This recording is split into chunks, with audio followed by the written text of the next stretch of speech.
आप अपने घर को स्वर्ग कैसे बना सकते हैं? अगर आप अपने जीवन में कुछ ऐसी बातों को इंक्लूड कर लेते हैं, जिससे कि आपका घर स्वर्ग बन सकता है। अगर मैं कहूँ आपसे कि एक घर स्वर्ग भी बन सकता है और नर्क भी, ये हमारे ही हाथों में होता है। तो आप कहेंगे आपने क्या नई बात कही, बट उसे स्वर्ग कैसे बनाना है, ये मैं आपको बताती हूँ। हर घर एक स्वर्ग भी बन सकता है और नर्क भी। नर्क कैसे बनता है? जब हमारा जीवन टॉक्सिक हो जाता है, तो हमारा घर भी एक नर्क के समान होता है, क्योंकि हम वो टॉक्सिक चीजें अपने घर में डिस्ट्रीब्यूट करते हैं और उसी की वजह से हमारा पूरा घर नर्क का घर बन जाता है। दोनों का सब में गहरा संबंध होता है। घर की भावनात्मक ऊर्जा उन्हीं चीजों पर आधारित होती है। यह वीडियो केवल महिलाओं के लिए नहीं, घर के हर सदस्य के लिए है। चाहे परिवार में वो बुजुर्ग हो या फिर पति, भाई, बहन या फिर हमारे छोटे से बच्चे, क्योंकि यह वीडियो केवल जिम्मेदारी एक की नहीं, पूरे सिस्टम की होती है, जिस पर हम रोशनी डालने की कोशिश करेंगे। आज लाखों महिलाएं कहती हैं, मैं सब काम करती हूँ, फिर भी मेरे घर में कोई वैल्यू नहीं है। पति समय नहीं देता, थकान, पीड़ा और अकेलापन, यह दर्द वास्तविक है, इमेजिनरी नहीं, पर कोई इसे समझने वाला नहीं होता। हम इस दर्द को शक्ति में अगर बदल दें, तो हमारे जीवन में बहुत खास परिवर्तन आ सकते हैं। अब उसके लिए हमें कुछ ऐसे कार्य करने पड़ेंगे, जिससे हम अपने जीवन को परिवर्तित कर सकें। ये केवल महिलाओं पर नहीं, ये घर के हर सदस्य अपने जीवन में ला सकता है,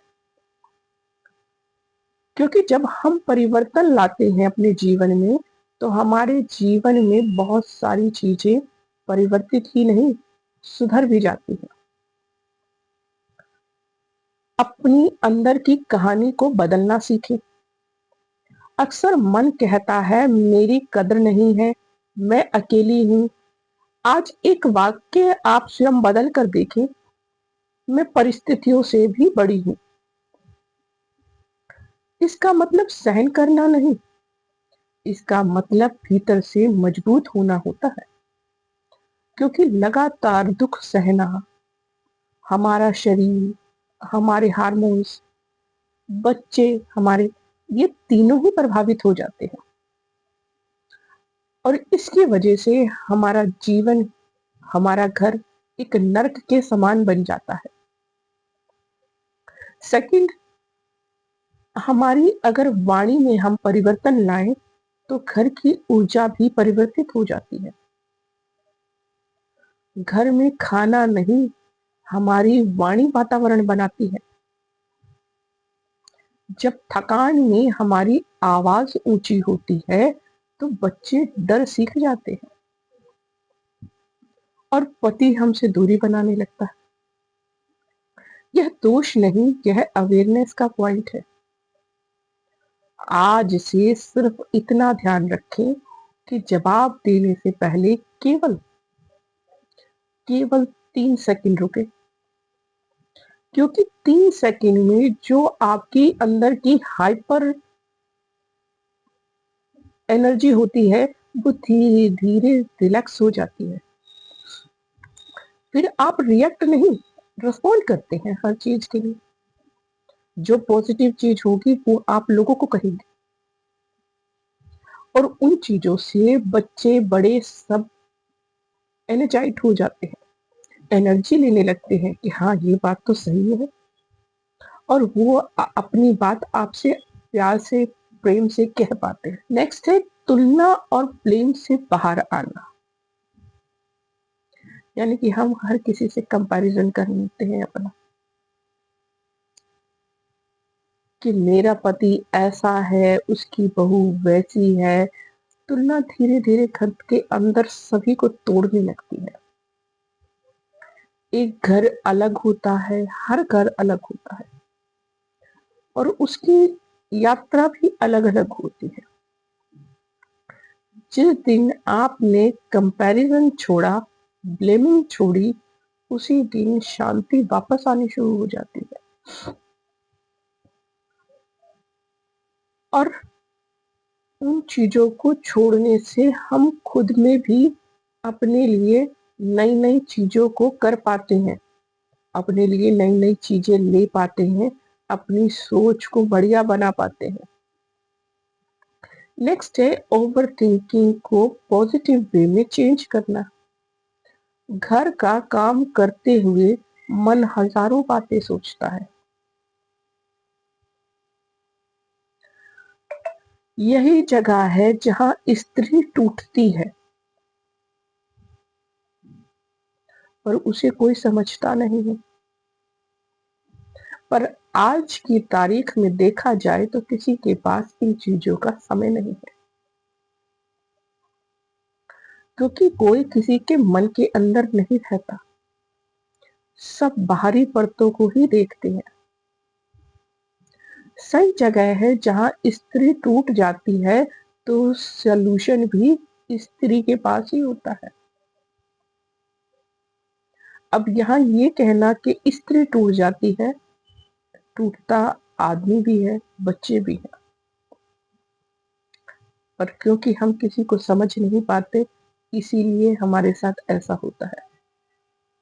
अब इसका सल्यूशन जो है वो बहुत सरल है। आप अगर पॉजिटिव वे में इस चीज को करते हैं, जैसे मान लीजिए फॉर एग्जाम्पल आप भोजन बना रहे हैं और भोजन बनाते हुए आप अगर अपने मोबाइल पर या किसी भी इंस्ट्रूमेंट पर अपने लिए भजन, मंत्र, कथा या फिर कोई पॉडकास्ट, कोई भी आध्यात्मिक चीज जो आपके मन में पॉजिटिविटी भर सके, वो चीजें लगा देते हैं तो हमारा मन ओवर थिंकिंग नहीं कर पाता। हम उस चीज को गुनगुनाने लगते हैं या फिर अगर कोई और ऐसी आप चीज सुन रहे हैं जो आपके लिए अच्छी है तो हम उसके ऊपर अपना ध्यान लगा देते हैं क्योंकि हम सीख रहे होते हैं। और मन को ऊपर उठाया ना कि नीचे गिराया। हम केवल अपने उस समय अपने मन को, स्थिरता को उतना ऊपर उठा लेते हैं कि हम नीचे देख ही नहीं पाते।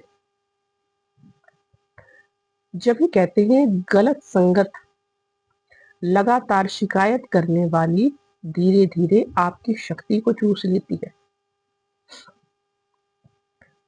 अगर आप फॉरगिवनेस करना सीख जाते हैं, यानी कि माफी देना सीख जाते हैं, तो जीवन में परिवर्तन लाना बहुत इजी हो जाता है। माफ करना दूसरों के लिए नहीं, अपने मन को हल्का करने के लिए होता है। फॉरगिवनेस का मतलब यह नहीं है कि गलत सही हो सकता है। इसका मतलब है मैं इस जहर को और नहीं ढो पाऊंगी, और यही सही भी है। स्त्री फिर से स्त्री बन जाती है, थकी हुई मशीन नहीं बनती। याद रखिए, एक शांत स्त्री पूरे परिवार का नर्वस सिस्टम शांत कर सकती है। आप कमजोर नहीं हैं, आप बस बहुत देर से खुद को सुन रही हैं। अगर आप इन 5 अभ्यासों को 21 दिन लगातार ईमानदारी से करती हैं, तो आप अपने जीवन में बहुत सुंदर अनुभव देख सकते हैं। अगर यह वीडियो आपके दिल से जुड़ा है तो इसे उस हर महिला तक पहुंचाएं जो चुपचाप सब कुछ संभाल रही है, क्योंकि संतुलन तभी आता है जब दोनों जागते हैं। अगर आपको वीडियो पसंद आता है तो इसे लाइक करें, कमेंट करें एंड सब्सक्राइब करना मत भूलें।